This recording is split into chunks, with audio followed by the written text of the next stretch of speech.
Þú ert að hlusta á Samstöðina. Róttækt sjónarhorn á atburði dagsins.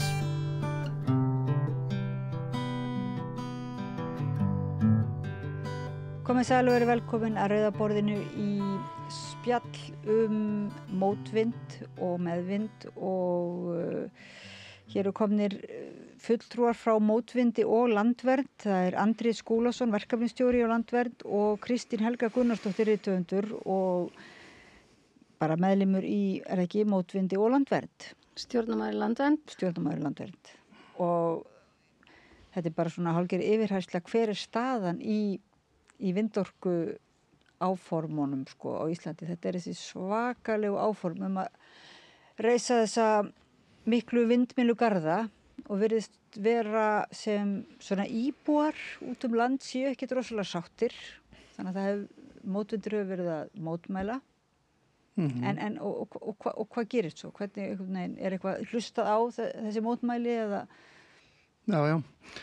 Og landvernd er náttúrulega þunga miðjan svo það sé tekið fram í þessari baráttu og reyna að koma réttum upplýsingum á framfæri hverju sinni. En staðan er einfallega svo að það er haldið áfram að setja á laggirnar áform. Þau eru orðin núna, ég var að færa inn síðustu áformi, númer 41 vindorkuverkefni í síðustu viku og það er ekkert stopp á því.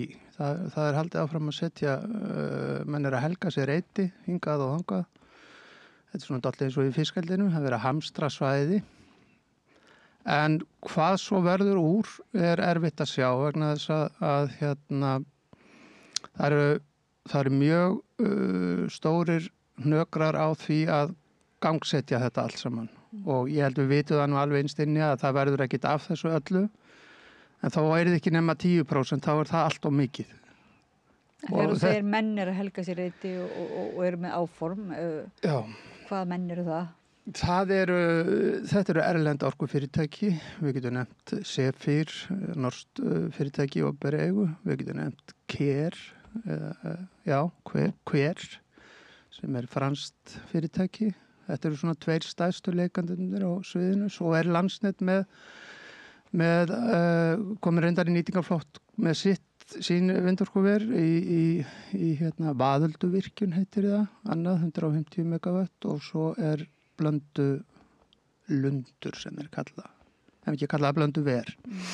Og svo fara fyrir þessum vindorkuverum og af því þetta er ekki lundir og garðar og fara fyrir þeim mjög kunnuleg íslensk andlit líka sem er svona leppar og húskarlar þessara erlendu stórfyrirtækja sem eru jafnvel búin að klára ýmislegt heima hjá sér og þurfa bara að herja á aðra lendur eins og í Noregi. Í Norðurárdal einum og sér bara í flasinu á Baulufjalli og Laxfossi og þeim perlum öllum þar Grábrókarhrauni og Grábrók, þar er 3 stór erlend fyrirtæki, fransk og norsk og íslenskir húskarlar þeirra. Gamlir þingmenn og alls konar greifar. Og þeir kannski tala það eins og hefur oft verið að það sé svo jákvætt að erlend fjárfesting og þessi flott fyrirtæki sem eru með uppbyggingu erlendis komi hingað og veiti af sinni þekkingu og byggi upp í góðu samstarfi Íslendinga. Er þetta ekki svona rökin oft og líka svo er það orkuskorturinn sem búið að tala þegar það sé virkilega þörf á að byggja þetta upp? Já. En þessi vindorkuver sem búið að setja á kortið, það er vandséð hvernig þeim verður startað því að til þess að þau geti selt sína orku þá þurfa þeir 30-40% svokallaða jöfnunarorku. Hún verður ekki fengin úr vatnsföllum og þeir hafa engan aðgang að þessum vatnsföllum. Landsvirkjun hefur ekki aukreitis orku til að afhenda þeim. Þannig að faktist séð þá er þetta náttúrulega bara ósjálfbært eins og þeir eru að leggja þetta fram en þess að þeir vindorka getur ekki snúist nema að fá vatnsafl á móti. Erlendis er þetta gas eða kjarnorkuver eða annað stöðuorka sem að jafnar hér á landi er því ekki til að dreifa. En er ekki jafnframt mikil áform áframhaldandi vatnsaflsvirkjanir á Íslandi, þannig að það kannski einhver áform sem við höfum ekki fengið að sjá eru með kannski líta út þannig að það sé hægt að keyra þessi vindorkuver. Jú, það er líka gríðarleg græðgisvæðing hérna á bakvið þennan orku geira. Bæði vatnsaflsvirkjanirnar sem er að reyna að skauta undir 9,9 megawatt radarinn til að lenda ekki inn í rammaáætlun og svo auðvitað í þessu vindorku rugli öllu sem að hefur auðvitað fengið loforðum einhverja Evrópustyrki, þannig að þess vegna líka hafði keyrt hart áfram. Flest öll þessi verkefni varandi vindorkuna eru á dýrmætum votlendissvæðum sem að Sameinuðu þjóðirnar hvetja allar heimsins þjóðir til þess að varðveita og snerta ekki, og stærsta aðgerðin í náttúruvernd og umhverfisvernd á heimsvísu er að brjóta ekki land. En það sem ég finnst eiginlega magnaðast í þessu er stóra myndin. Við höfum aldrei sem þjóð tekið og átt alvöru samtal það hvort að við ætlum að hafa þetta fyrir ásýnd Íslands og hvers vegna þá. Hvers virði er það að fórna fyrir hvað erum að fórna þessum víðernum. Þetta eru allt heiðalönd í votlendi og fyrir hvað erum að fórna. Það eru áformum að stækka öll gagnaverin. Erum við að gera þetta, færa þessu stóru fórnir fram í framtíðina óafturkræfar fyrir stækkun gagnavera. Við höfum aldrei tekið þetta samtal. Samtali er einhvern veginn ekki erindi nokkuð tímann inn á Alþingi. Þetta er ekki rætt. Þetta bara skríður áfram eins og einhver einhver fótanuttaki. Kemur eins og eitthvað æði.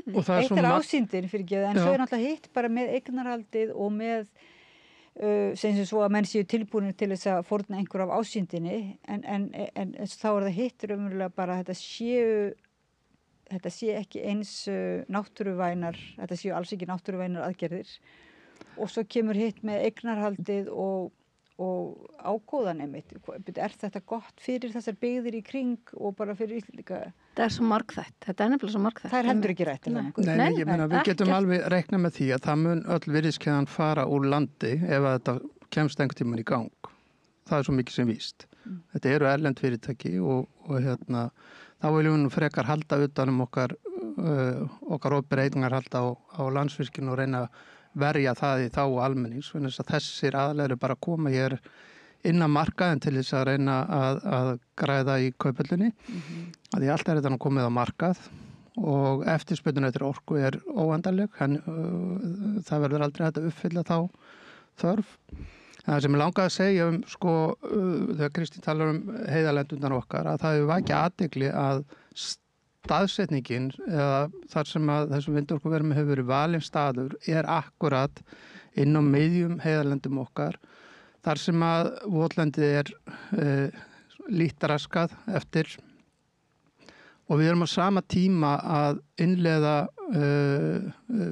samkomulag líffræðilega fjölbreytni sem á akkurat að taka utan þessu svæði sem er svo óhjákvæmilegt að þarf að sundurrista ef af þessum verkefnum verður. Og það er beinlínis ótrúlegt að horfa á staðsetningarnar. Þetta er bara beint ofan í votlandið okkar, búsvæði fugla og annað. Þannig að og viðkvæmur gróður náttúrulega. Mjög viðkvæmur gróður og fuglaalífið auðvitað, haförnin, Laxárdalsheiðin. Og þetta ásýndartal alltaf, það er kannski ekki, þetta er svo margþætt, það er auðvitað alveg ótrúlega sjónmengun af fyrirbærinu, en þegar það er komið á staðinn í þetta heiðaland sem Andrés er að lýsa, þá eru mörg þúsund tonn af steypu undir einum púða undir svona vindvirki, af því að þetta verður ekkert með myllur að gera. Þetta er vindvirki og þetta er á við bara Airbus þotu að snúast, og bisfenol A örplastmengun, hún er raunveruleiki í lífríkið, og þetta er svona margþættir mengunar valdar, já. En það sem er annað sem er gríðarlega mikil áskorun og hefur verið vakið hvað mest athygli á mér að því ég hef mikinn áhuga á sem fyrrverandi sveitarstjórnarmaður á skipulagsmálum og öðru slíku hvernig þessi fyrirtæki hafa komist upp með það að setja allt þetta á svið. Af því að það er búið að setja þetta inn í matsáætlanir og keyra af stað með þetta, halda kynningafundi upp í sveitum og sveitarstjórnarstigið einhvern veginn bara situr og horfir á þess að tjá sig nokkuð þetta. Það er ekki búið að móta lög eða reglur þennan iðnað. Samt heldur þetta áfram á fullu í áætlunum og það eru haldin íbúafundir út allar koppagrundir og svo hefur fólk samband við okkur mikið niður á Landvernd og spyrja bara hvað eigum við að gera vegna þess að sveitarstjórnarfólki svarar oft, já þetta er nú ekkit orðið að veruleika, það er nú ekkit víst að þetta verði. En þeir halda samt áfram í skipulagsferlunum og láta leiða sér lengra og lengra og lengra. Þangað til búið að breyta skipulagi varanlega eins og við búið að gera til dæmis eins og við Dalabyggð. Og þá geta hinir sagt kannski bara að þessi konum með lögmæta væntingar að fá að reisa þetta, hvort sem þetta stenst nokkra skoðun eða ekki. En upplifun íbúana þannig að þeim líður eins og þetta sé orðin veruleiki og það er enginn til þess að bakka þessa íbúa upp. Þeir þurfa bara að horfa á þessar áætlanir, orkugeirinn bara talar eins og þetta sé bara koma, jafnvel. Og það er ekkit skrítið að fólk bugist bara margir hverjir undan þessum áskorunum, en það erum við að tala vindorkan er ólík vatnsorkuna því leytinu til að hún er lóðbeint upp í lofti, meðan vatnsorkan er svona frekar lárétt, hefur svona tilhengu til þess. En með sínu gallum. En það breytir ekki því að þeir eru komin upp í 250 metra hæð, 200 til 250 metra hæð og þú ætlar að reisa svona mannvirki við hliðin á einhverjum nágrannaðinum, þá kemur honum það alveg við að fá svona ferlíki og skrimsli við hliðin á sér. Þannig að þess að allstar það sem þetta hefur gert hefur sýnt til dæmis fram á stórkostlega egna rýrnun á viðkomandi svæðum. Þetta er sem íbúi þá er frekar illa komið, þetta er svona misvísandi upplýsingar, annars vegar ef að íbúar ætla að kvarta þá er sagt þetta er nú ekkit víst að þetta verði og það þýðir ekkit að ræða þetta því það er ekki ákveð og svoleiðis og svo hins vegar er þetta komið í farveg og allir vita það og kannski þá ekkit heldur annað gert á meðan og ekki rými fyrir umræðu einhver aðra kosti eða hvað. Og það sem verri er að það er eins og sveitstundastigið stundum gerir sér ekki grein fyrir því að leið og ert búin að breyta skipulagi. Eitt er að setja áform á laggirnar með skipulagslýsingu. Leið og breyti skipulaginu, stefnu það, þú ætlar að breyta landbúnaðarlandi og heiðalendum úr landbúnaðarsvæði yfir í iðnaðarsvæði. Þá ertu búin að gera þetta að stefnu sveitafélagsins og það er þá mjög snúið fyrir það sveitafélag að segja við viðkomandi orkugreifa, við myndum ekkit með þessu. Þannig að það er eins og þeir áttu sig ekki á skuldbindingu sínum sem eru fólknar í að því að skipulagi er ekkit annað stjórntæki. En þetta er líka stefna. Þetta eru 41 kostur, sem alltaf fárum alltaf að kalla þetta kost af því að þetta er bara hugmynd, þetta er 41 vitleysa og hringinn í kringu landið og þetta er búið að hanga yfir höfðum fólks árum saman núna og fyrir utan umhverfisspjöllin þar sem að ég myndi svo Andri segir að það að þú ætlar að reisa einhver skígakljúfa á þinni jörð hefur auðvitað rosalega áhrif bara næstu jörð við hliðina á. Þú ert búin að skilgreina þína jörð sem að því að undir skipulaginu er þetta skilgreint sem iðnaðarsvæði og þá skilgreinast jarðirnar í kring sem áhrifasvæði iðnaðarsvæðis og í raun og veru með því að halda þessu samtali gangandi svona frá því bara 2018 er þetta komið svona í hámæli að þá er á öllum þessum svæðum fólk sem er með eignir sem eru að falla í verði sem að fólk heldur að sér höndum með alls konar áform með ræktun, uppbyggingu, aðra starfsemi.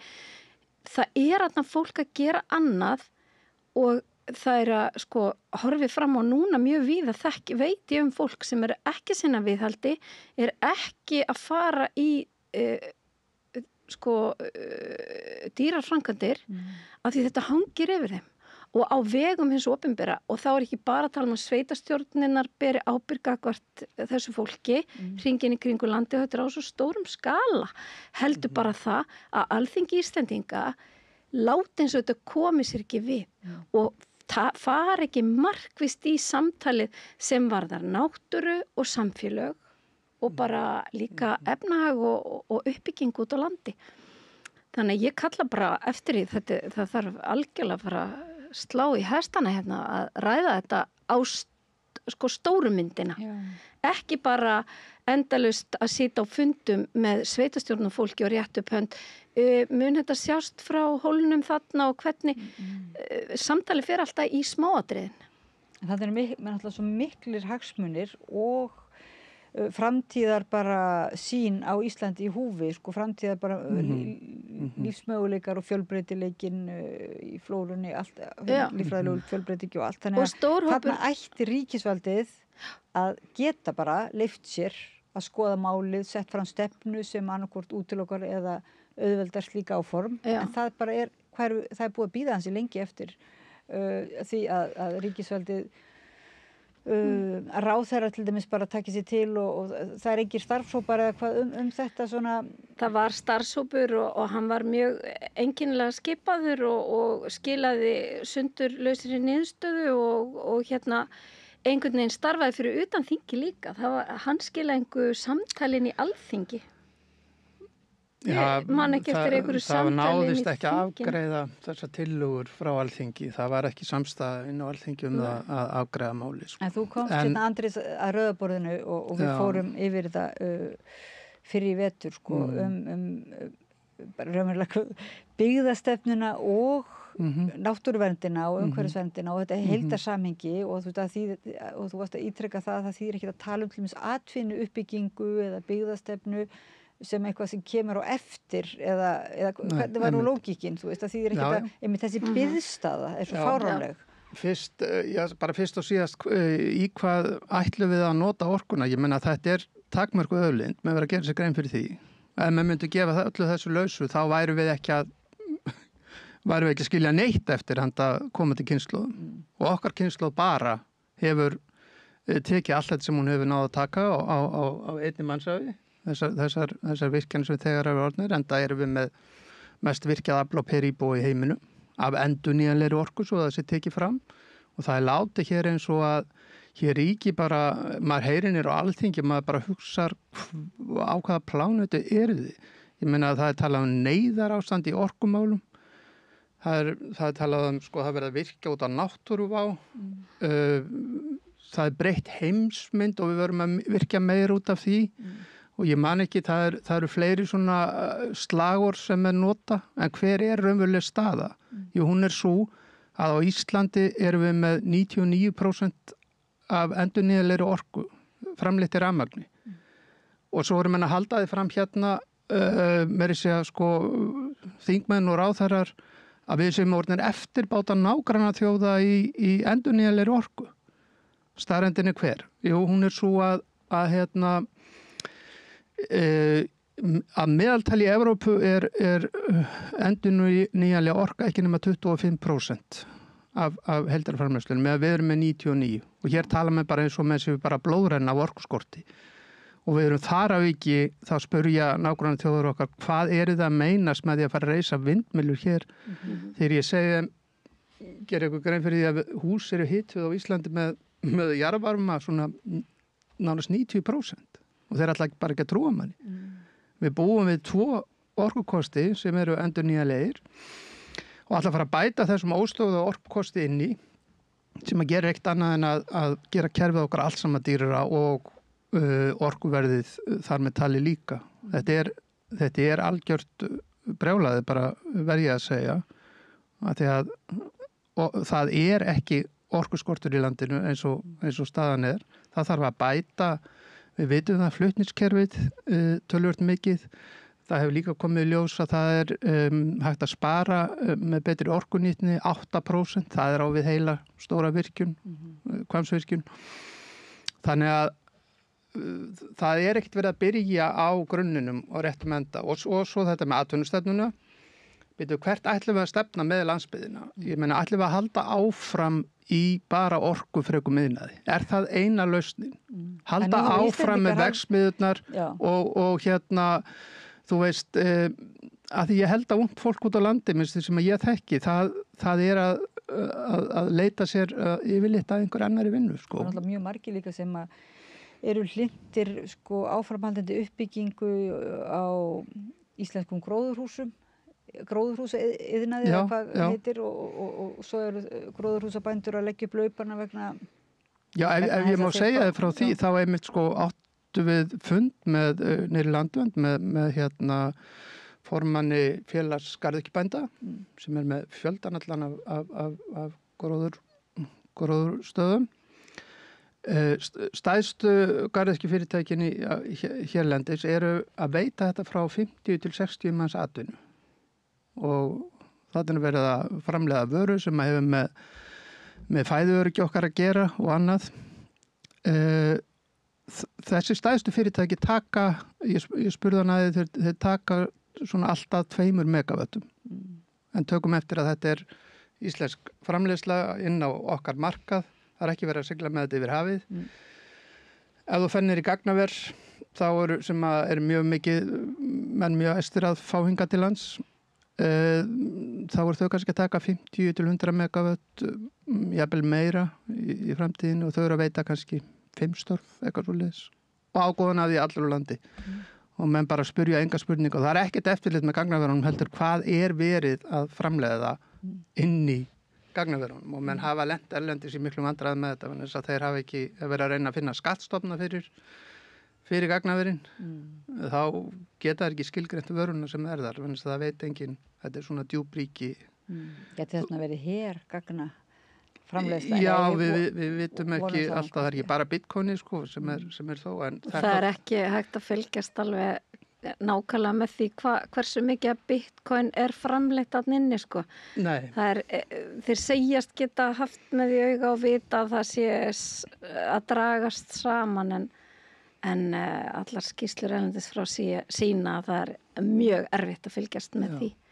En já, það hver getur stigið hérna inn? Því að núna virðist bara vera svona almennur vilji út land, einmitt bara löngun til þess að nýta þessu orku sem til á annan hátt heldur til stóriðju og til svona gagnavera kannski og svo mikið löngur hjá íbúum víða blanda allavega mikið andstaða gagvart svona vindorkuverum. Það bara eiginlega allstaðar held ég hafa menn eða íbúar verið í andstöðu en hvað það þá, sko, sveitarstjórnirnar kannski spila með þessum erlendu aðilum og eru búin að gera einhverja samninga og erfitt að bakka með það eða eitthvað svoleiðis. Já, landeigendur og þessi fyrirtæki. Og landeigendur, já. Með svona milligöngu aðilum íslenskum sem já, eins og þú nefnir, milligöngu aðilar einstakir sem raunverulega hugsa bara sig en ekki að hugsa hag sveitarinnar eða samfélagsins, já. Og þarna stígur ríkið ekki inn en einhver von til þess haldið núna með nýrri ríkisstjórn að ríkisvaldi geti bara stíð inn í þetta? Ég held nefnilega, ég bind vonir við það vegna þess að ég held að bara það sé komin svo sterk krafa bara úr héruðum. Til dæmis bara í Borgarfirði þá held ég að sér tvær grímur ámenn sem að ætla fara í þessa vegferð og reisa þessi orkuver vegna andstöðu í heimabyggð af því að viltu fara í gegnum lífið þannig að bara allir þínir nágrannar séu bara mótir og því sem þú ert að framkvæma en líka það að þannig að pressan held ég að komi frá fólkinu og vonandi vaknar þetta þing til meðvitundar en það er náttúrulega ótrúlega sorglegt að minnihlutinn á Alþingi bara náttúruverndin hvarf, hún fór út af þingi og það alveg ótrúlega ókveikjandi staða og bæði hefur mikil áhrif og setur slagsíð og alla umfjöllun náttúruvernd í landinu og bara við höfum rætt það hér áður, bara hefur áhrif á umfjöllun í ríkismiðlum og öllu að við mistum þarna þessar dýrmætu raddir en pressan kemur úr sveitinni og og heldur áfram. En það er líka annað sem að við verðum að muna að vindorka neyðarúrræði annar þjóða. Neyðarúrræði þeirra sem velta sér ekki sko takmarkalaust upp úr þessum náttúruauðæfum sem við höfum og samtalið það í hvað orkan okkar á að fara hefur aldrei átt sér stað hjá þjóðinni. Það hefur alltaf bara gerst óvart að við erum með ykkur 3 álver sem að og örfá erlendir ísafyrirtæki sem sjúga upp ægilega alla orkuna í landinu. Það gerðist óvart. Við töluðum aldrei það. Við töluðum ekkert það núna að þessi gagnaveri að stækka. Það er ekkert rætt. Það er bara gerast. Og það að ekki Straumsvík að fara að taka til sín meira rafmagn. Við ræðum þetta aldrei. Þetta bara gerist óvart á meðan sko og við erum að fá vindorkuver núna á vegum hins opinbera sem við sjálf stöndum fyrir á vegum Landsvirkjunar. Við Vaðöldu og við tölum ekkert það. Það er ekkert gott. Það mun algjörlega rústa ásýnd á mjög stóru svæði á hálendinu en við bara kyngjum því af því að það er einhvers konar bara gjald sem við verðum að greiða fyrir að sjá hversu stórtækt og svakalegt þetta verður. Ég held sko líklega stöndum við fram fyrir því að það er orðin hlutur líklega Vaðöldu verið og það geti þá verið gott að stoppa við í svona 10 ár meðan fólk er að velta þessu fyrir sér. Þau eru reyndar ekki nema 2 Hallgrímskirkjuturnar á hæð sko, bara svo það sem sagt, þetta er 250 metra, ekki 200 metra, þannig að það geti kannski verið gott fyrir fólk að horfa á, þó ekki væri nema 1 svona af þessari stærð til þess að sjá stærðar hlutvallinu, því að þar verða nokkrar. Þar verða nokkrar, en eitt í þessu er talandi sko ásókninni í þetta og það sem að snýra sveitafélagunum að nú er einlega sko mesti debantinn eins og ég heyrði orkumálaráðherra tala að það þyrfti að ná samningu við sveitafélagunum gjaldið varðandi sko fasteignagjöldin af vindorkuverunum og ef að það yrði reyndin að það yrði farið að greiða sveitafélagunum verulega fjármuni og það sé orðið bara beinlega svona gulrót að fara að reisa vindorkuver bara til þess að fá fasteignagjöldin og að öllum umhverfisáhrifum þá er mér komin út í alveg svakalega pitt sko. Af því að með hinni hendinni ættu ég verið að tala við fólk út á landi sem hefur verið að horfa á sérstaklega á köldusvæðunum, horfa á rafmagnsreikningana sína hækka út af nýju mörkuðunum sem er búið að stofna sem myndu samkeppnismarkaði með orku sem áttu að lækka orkun og annað. Auðvitað vissum við að þetta færi bara nákvæmlega sömu leið og erlendis eins og í Noregi og víðar.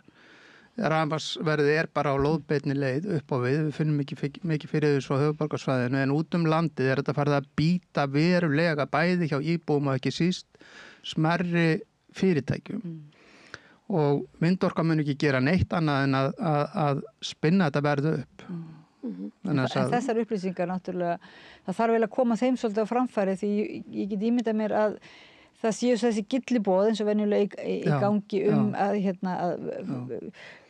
hressa við byggð sem er kannski best í bökkum og borga fasteignagjöld alltaf sama saga og þannig að það er þá svona skjótfengin lausn einhvers konar og meðan það er ekki kynnt eða umræða neitt framtíðarplan þá náttúrulega er það kannski bara eina Þetta er bara landlægt sko. Ég hef verið að segja það síðust ár það sko, hvernig er ekki komið tím til að við förum að virkja hugvitið meira. Við erum búin að vera í þessum orkufreka iðnaði bara föst í 50 ár og það var að leysa alla vanda landsbyggðarinnar. Ég man og þegar Kárahnjúkavirkjun kom þá var bara búin að leysa atvinnumál allra Austfirðinga bara forever. En svo hélt maður einhvern veginn að því þegar komið ljós að það leist eiginlega ekki neitt og gerði illt verra og það eru svo mörg eiginlega svona dæmi sko, skýrslur sem að mætti sína fram á bara hvað þetta hefur verið vond þróun, vond stefna og bara mjög mikil almenn eiginlega vakning hjá íbúum á Íslandi í mörgum byggðum raunverulega vilja annars konar atvinnustefnu, annars vegar iðnaðaruppbygging og slíkt mér finnst þess að margir svona sem að berjast á móti eða þannig eru þetta uppgjafalegir af því að það svo langt síðan komið ljós að þetta var vond hugmynd en samt, vond hugmynd fyrir íbúana, fyrir náttúruna, fyrir allt en einhvern veginn samt á að þröngva því í gegn og þessir er þetta þá bara einhverjir milligöngu menn og ég náttúrulega stjórnvöld bera mjög stóra ábyrgð þarna. Ég meina, ég held ég hef sagt við hér í viðtali áður að það er ekki við íbúana saka sem er ekki boðið upp á neitt annað. Það er bara sagt að þið takið ekki þegjandi við þessu, það fáið þið bara ekki neitt. Þá er bara, er ykkur ekki vorkun. Og fólk verður bara bundið áttafjötrum eða ekki hérna. Haldi þetta breytist eitthvað núna, þú veist, bara, ég veit ekki með þess að tolla og heimsmyndin eins og hún er og spurningum Grænland og hvort Íslandi verið gerað nýlendu aftur og svona, þú veist, hvað heldur að þetta debatt einhvern veginn lendi inn í þessu öllu? Það er ekki nokkulega sjá það út, Trump tekur nýja ákvörðun á hverjum degi, sko, maður, veist, þetta er bara eins og að spá í kristalkúlu. En það er samt svolítið óhugulegt raunverulega, gagnvart svona óvissu, hvað við erum lítið með okkar á hreinu. Og hvað við vitum lítið okkar rétt og okkar stefnu og okkar vilja og hvað við höfum lítið rætt það. Undarlega er að hlusta á sko okkar leiðtogar sem að fara fyrir þjóðuna að tala að við höfum að vera fyrst og síðast verðu í bandamenn. Það er alveg sama hvað kemur að nú vestrinu, við höfum alltaf verið að verðu í bandamenn og ég veit bara ekki hvað maður ætla að ganga langt í þeirri þrautar eða píslargöngu. Og hérna ef við verðum að gera það stóru gagnaveri og bara vindorku veri, hvað kallar þetta, áhrifasvæði? Iðnaðarsvæðis. Já, Ísland verði bara áhrifasvæði iðnaðarsvæðis í framtíðinni og íbúarnir verði kannski bara selfluttir eins og talaði en miðað við umræðuna þá kem mér ekkert á óvart að það er bara farið að menn getur látið sér þetta í huga að fara bara af stað með hergagnaframleiðslu og fá orku í það en sko menn auðsa peningum í skotfæri. Ég held að sko líka svona íslenska krísan er alltaf eins. Við náum ekki að eiga stóra samtali, taka stóru stefnun á haldinni. Við þurfum ekki að líta sko lengra í baksýnspegilinn heldur bara í hrunið. Þar ákvaðum við nú virkilega vinna í okkar málum og taka okkur nú saman og ræða málin og komast að niðurstöðum og halda þjóðfundi og nýja stjórnarskráin var upp á borði og hvar er hún? Við einhvern veginn, við náum ekki að sem þjóð að eiga svona einrætta samtal þar sem við verðum náttúrulega aldrei öll sammála en við gætum mögulega náðu einhverju svona grófri stefnu og til þess þurfum við fungerandi alþingi sem að þorir og við höfum svolítið verið í gíslingu hjá þeirri stofnun sem að er kannski svolítið rekin bara af einhverju lögfræði út í bæ og einhverjum ráðunitum. Það vantar hugrekki dug og þor til að taka alvöru stefnu fyrir þessa þjóð eins og það bara að ræða það hvort að Ísland eigi að vera eins og nálapúði og af hverju? Alltaf að spyrja af hverju, stóra spurningin. Við þetta orkuborð á Íslandi situr aldrei stærsti eigandahópurinn sem er alltaf ófædda fólkið morgundagsins. Það er alltaf, við erum alltaf bara vörslumenn hér og nú og ég man eftir að við vorum að fundi daginn Andrés í mjög áhugaverðum fundi í Úthlíð. Hann fjallaði að vísu ekki vindorkuver en hann fjallaði fegurstu stöðum á Íslandi sem er Hagavatn sem kúrir þarna utan í Langjökli og skreitir sem er Jarðklettum og Jarðklettudal og bara dýrðarstaður. Og þar hafa misvitrir menn og vittlausir ákveðið að sé algjörlega kjörstaður fyrir vatnsorkuver og virkjun.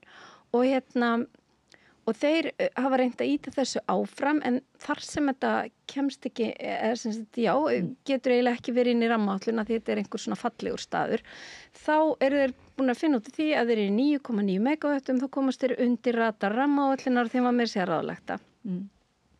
Svo þeir eru farnir að stað og segjast meira sér geta verið byrjaðar á jarðvinnu í ágúst, sögðu þeir, á þessum dýrðarstað. Þetta var ótrúlega áhugaverð fundur vegna þess að þannig stóðu alveg yndislegir verkfræðingar og brostu sínu blíðastóður, búin að vinna sína 500 sína skýrslu og allir búin að vera duglegir í vinnunni sinni, en einmitt í litlu vinnunni sinni. Enginn var að horfa á stóru myndina. Bara er þetta land sem við ætlum að fórna og fyrir hvað? Er það fyrir þessa tvo sem ætla að eiga þessa virkjun svo þeir geti átt skút og meira hafið að whatever, ég veit það ekki.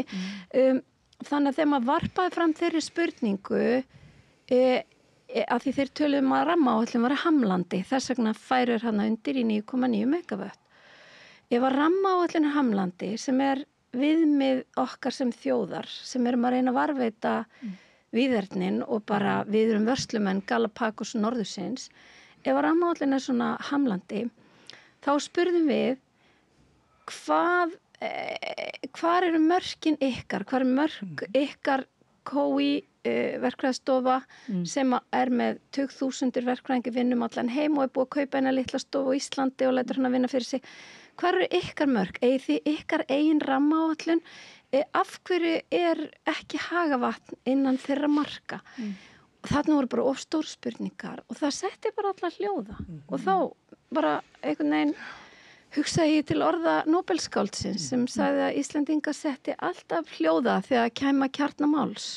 Þetta er sko þriðja tilraunin sem er gerð að því að virka þarna. Þeir byrjuðu með 30 megavatt í upphafi, fóru svo niður í 20 og voru svo niður í 9,9 og áhrifin eru nánast sömu. 9,9 er alltaf galdra að tala. Viltu lesa kannski kvóti? Ertu með kvóti? Já, ég með þetta er svo fallegt. Svo var þetta inn á þjóðlend og þeir glemdi bara óvart að spyrja ríkið leyfi. Þetta bara á að hanga upp á vegg í alþingi Íslendinga. Því hefur verið haldið fram að Íslendingar beigi sér lítt fyrir skynsamlegum rökum. Fjármunarökum varla heldur og þó enn síður fyrir rökum trúarinnar. En leysi vandræði sín með því að stunda orðhengilshátt og deila titlingaskít sem ekki kemur málinu við, en verði skelfingu losnir og setji hljóða hvenar sem komið er að kjarna máls. Halldór Laxness, Innan sveita krónika. En þarna náttúrulega væri hægt að snúa því við og segja að þið þarna í mótfundi og landvernd væru bara í einhverjum orðhengilshætti þar sem að stóra myndin væri þessi mikla framfara uppbygging en þið viljið meina auðvitað, þetta er ekki til framfara, þetta er bara eiginhagsmuna potin okkur sem að fórnarkostnaður er alveg gríðarlega hár. Kjarnimáls og stóra myndin er náttúrulega náttúru Íslands og framtíðin og morgundagurinn og fólki sem kemur. Og talandi verðmætin, sko, það er ekki tilviljun að þeir sem vilja heimsækja Ísland eru komni til þess að skoða íslenska náttúru. Það liggja bara langmestu og stærstu verðmætin okkar. Og ef við erum að tala vindorkuna, þá getum við ekkert með fullri virðingu fyrir Danmörku og fleiri þjóðum þar sem að er lítið sem ekki til landslag. Og þjóðum sem að búa sannlega við orkukrísu, sko, þá getum við ekki lagt svo lágt að segja að við búum við samskonar aðstæður. Landslagsheildir okkar eru bara, það þarf ekki annað en eina stóra vindmyllu til þess að taka víðernin bara og landslagsheildirnar. Og svo fyrir utan það, þá er það líka frá því mann þegar fyrst kom fyrst upp þessi hugmynd vindmyllurnar og það virkaði bara eitthvað svo vel. Þetta væri svona, að því þetta var kynnt sem svo náttúruvænt. Og ég man að ég trúði því ég heyrði las fyrstu vindmyllurnar. Þetta væri virkilega góð lausn. Sko. Eins og reisa gerðingastöra bara. Já, og og bara bókmenntaleg, Don Quixote og þetta var bara einhvern veginn svona skemmtileg referens og margir voru að tala um þetta væri bara orðið svona útlandalegt, þú veist, það vantaði bara lest til að fara úr landið og sjá þessa vindmyll og svona, en svo náttúrulega kemur í ljós þegar betur er að gáð, hvað þetta er ofbáðslegt einmitt landrof og jarðrof og mengandi, miklu verri kostur heldur en nokkuð tíman vatnsaflsvirkjunin. Svo er eitt sko sem að það eru svo ótalmargir umhverfis þættir sem að þarf að taka til í þessu sambandi. Það er fáið sem vita að það eru svona 600-900 lítrar á hverju olíu, á hverju svona mannvirki. Þetta lekur stundum, það kveiknar í. Spaðarnir brotna, það er ísing, það er hávæði, það er skuggaflögt, það er svo ótalmargt og svo er eitt sem að hefur nánast engin umræða farið fram en er stórkostlegt mál ef að yrði farið að flytja vindorku hingað til lands. Það er vegakerfið okkar sem mun aldrei geta borið þetta. Þyngdirnar eru svo miklar að manni verður hugsað veginn vestur eftir sem hefur verið að tætast upp. Þeir þurfa að fá, ég hef haft sambandi við vegagerðina og þeir hafa sagt sko það þarf að fá undan þá hjá vegagerðinni vegna þyngdar og meðan á þessum stendur þessu flutningu þarf að loka vegunum. Þannig að þeir geti ekki farið nema 30 km hraða þau þurfa fleiri hundru ferðir á hvert svæði. Svo halda menn þá að það sé atvinnu uppbygging í héraði vörubílstjórar fái meiri vinnu og svona, en það er einmitt ekkert garanterað með það sko, af því að það er bara Þeir getur kannski fengið vinnu við að laga vegina þegar búið eðilegja á sko, en nei, ég segi svona í kerkni. Og svo er það alltaf fuglalífið líka. Við erum ekki eins og farin að tala um haförnin, ekki einu sinni sko. Þessi örfá pör sem við eigum. Já. Þau bara... Þannig að þetta virðist bara vera eiginlega algjört rugl sko og þið haldið áfram að bara berjast í... Já og við erum með sko... Berjast við vindmyllurnar. Já það er ekki eins og við höfum ekki kynnt okkur málin. Við erum með mjög gott hengslanett við sérfræðinga. Við erum ekki að tala bara út í bláin. Við erum með mjög eins og til dæmis fuglafræðinga og þá sem að annars rannsóknir og vistgerðum og annað. Þannig að þeir vita alveg hvað þeir syngja og ég vil nefna til dæmis eitt dæmi hvernig til dæmis vindorkugeirinn hann veigra þess ekki við að skrökva að blásaklausu fólki upp í sveitum varandi áflugs hvernig er alltaf komið í veg fyrir það verið að spyrja hver eru mótvæðisaðgerðirnar svo að hafernir fljúi nú ekki í spaðana og aðrir fuglar, gæsirnar og annað. Þá segja þeir að það sé búið að finna lausn á þessu. Það sé nú ekki vandamálið. Þeir annarkvort tínaði til að segja bara mála eitt svarta spaðan, eitt spaðan svartan eða þá hljóðfælur eða radar sem að nemur og stoppar bara vindmyllurnar að fuglarnir koma að. Svo förum við að skoða málin nánar og fuglafræðingar hafa gert það líka og meðan vindorkugeirinn talar eins og þetta sé orðin hlutur og þetta er bara formsatriði að láta þetta virka. Það er hvergi nokkuð stað búið að taka þetta í gagnið. Það er eins og að verið að reyna að finna lausnir og þróa. Það er bara allt annar hlutur. En þetta segja mig bara blákalt við fólk, það er búið að finna lausnina. Það er ekki til fótur fyrir því. Það er mikið að legum í þessum löngu skýrslum og ránkvæslum og villisum. Hugsa sér. Og því ég menna með að segja... En varði vatnsorkuna líka og vatnsbúskapin á Íslandi sem er náttúrulega viðkvæmnar uppsprettur og þarna einmitt möguleiki á olíuleka og hlýtur að vera alveg gríðarlega áhætta sem er tekin. Þetta er iðnaðarsvæði. Já. Ísingin er nú hvað mest oft á heiðum uppi sko og það er ekki hægt að hleypa fólki inn á þessu svæði á þeim tíma sem að yfir veturinn á löngum stundum út af því að það brotnar svo stór stykki úr þessu og kastast 20 metra, þannig að það er betra að sé ekki nálægt. Og leið og þessi vindorkuver eru komin í gagnið eða farin að stað þá eru þau komin inn á svæði sem er skilgreint samkvæmt skipulagi og bara í kerfunum okkar allra bara sem iðnaðarsvæði og á iðnaðarsvæði mega vera öskuhaugar og förgun á alls konar efnum þannig að það er bara allt önnur nálgun á þetta svæði, þessi heiðalönd. En þetta er þessi gamaldags hugsun með heiðalöndin sem að núna svona flestu nútímafólki finnst vera mikilsvirði og eru ferðamannastaðir, pílagrímstaðir bara raunverulega. Sem gera bara beinlínis út á örafa kyrðina og hvað hjálpi þeim sem að myndu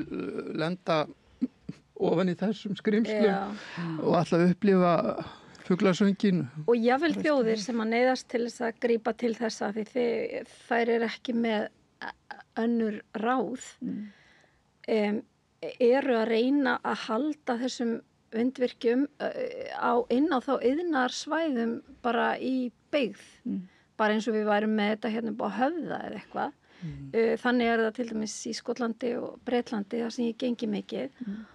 Ég gekk leið sem heitir Kotasælan eða Cotswolds Way og er í gegnum Suður England sá ekki eitt einasta vindorkuver á leiðinni af því það er bara meðvitað, þetta er gönguleið þeir eiga svo lítið að náttúru eftir að þeir eru að bletta frið allt Bretland eins og þeir geta og henda þessu inn á bara skipa iðnaðarsvæðin, þeim myndi aldrei detti í hug að setja þetta inn á dýrmætt votlendis göngusvæði. Ég meina, sér þetta ekki þar? Ég vitnaði í fundi sem var núna síðustu helgi og vitnaði til orða Hallgríms Hallgrímssonar sem verkfræðingur og vindorkuhönnuður hjá Ørsted, vindorkufyrirtækinu. Hann sagði eftir að hafa búið 15 ára erlendis, þá sagði hann það að þetta ætti ekki heim í íslensku landslægi, en allt í lagi reisa 2-3 stykki við stór iðju ver. Og þetta segir vindorkuhönnuðurinn sjálfur sem hefur hagsmunaði að tala fyrir. En honum þykir það vænt Ísland og gerir sig grein fyrir því að þetta passar ekki hér inn í íslenska landslægið, en það eigum við nú að annarri orku að velja, sko. Og ekki efnahagslíf. En mér snabbt svo áhugaverð sem þú segir, Oddný, að fyrst, að því ég upplýði þetta líka fyrir einhverjum 10-15 árum, fyrst þegar maður heyrir á sig, já, þetta nú örugglega mjög umhverfisvænn valkostur og þetta bara afturkræð, þetta taka þetta niður, áttaði mig einhvern veginn á því bara umfanginu í iðnvæðingunni í kringum þetta og mér finnst akkurat þetta viðhorf vera svo mikið og við mætum því mjög mikið þegar við hittum fólk að það hefur ekki kynnt sér og telur þess vegna að þetta sé bara í lagi og það kannski svolítið einkennandi fyrir okkur Íslendinga, við treystum því bara þeir sem eiga að sjá þetta, þeir passi að þetta sé í lagi, en allir gjöru svo vel að vakna, það ekki þannig, heimurinn virkar ekki þannig. Við verum að passa upp á okkur. Við verum að hjálpa stað við að passa upp á En vindorkuiðnaðurinn sjálfur, sko, þetta alltaf vandamál með sko, upplýsingar, það rosalega mikið debant á milli sérfræðinga í kringum þetta, við getum sagt þessu með örplastmengunina, maður náttúrulega hættur að tala þetta því að þeir segja bara, þetta bara bull í þér. Svo spyr maður hvernig standið að því að rannsaka hvað mikið örplastmengun, eitthvað lítur plastið að fara, það sem að spaðarnir og sundur tættir, eitthvað lítur að fara. En þá segja þær mér sem er best til þekkja, eins og í Noregi, að vindorkuiðnaðurinn rannsaka sig sjálfur. Og hann rannsaka spaðana svona fyrstu 3 ári með nýr og heilir. Það eins og stóriðin hérna, náttúrulega. Já, ég menna þetta rannsaka sig allt saman sjálft, sko, og fyrir vikið mjög, þarf að gjalda varhugaði að trúa þessum niðurstöðum. Sko. Hitt svarið líka, já, en það örplast í öllu, það hægt að finna örplast í móðurkviði og ófæddu barni. Benda bara eitthvað en verra. Já, dekkjaslit og eitthvað svona. Já, en það nú jöfnum ekki upp á ósnortum heiðalendum okkar, ekki mikið dekkjaslit. En því að það er margt að gera annað skemmtilegt í lífinu en að þú náttúrulega skrifa skáldskap og þið þurfa að gera margt en að þræla ykkur í gegnum þessar leiðinlegu skýrslur og benda á að þær séu mestuleyti lyg að þvæla.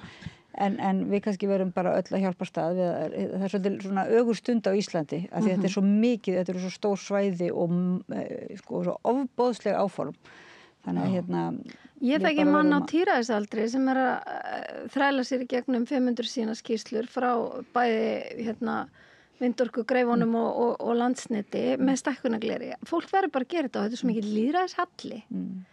Að krefja þig það í þínum tíma að lesa einhverja skýrslur sem eitthvað einkafyrirtæki út í bæ hefur fabulerað sér í hag. Maður spyr sér alltaf, hvar sko fulltrúi ríkisins sem að gætir hagsmuna okkar og landsins og lesi og hvar batterið sem lesi eftirlitsstofnunum sem lesi í gegnum þessar skýrslur fyrir okkur og við getum treyst því sko, ef að sveitastjórnunar kannski tilvíðuna gæti hversu vel þær standi í lappirnar. Fyrst og síðast þá bara vantar áhugan á þess að kontróla þessa umræðu. Vandinn að hleypa þessu svona af stað og setja allt á annan endan og þá verður til þessi, menn alltaf að tala að gera hlutin í sátt, en þetta einhver svo vitlaus aðferð sem til sé ætlun á annað borð að gera hluti í sátt. Það byrjar ekki á því að senda þetta lið upp í sveitir og lýsa því yfir að þau sé bara að fá þessi skrimsli yfir höfuð á morgun. Það ekki þessi sátt sem engin lög og reglur neitt sko. En eitt sem ég glemt að minnast hérna á sko eitt af réttlætingunni fyrir vindorkuverunum. Þeir hafa nú svona skipt skoðun annarkvort á orkan að fara tíma áttum bara að fara í gagnaver en svo komu rafeldsneytis verksmiðurnar inn í myndina og öll vindorku fyrirtækin ætlaði að fara að framlega rafeldsneyti. Staðreyndin svo þegar kemur í ljós að til þess að framleiða rafeldsneyti, þetta allir tæknilegs eðlis, þeir umbreyta vetni yfir í annarkvort metanól eða ammóníak.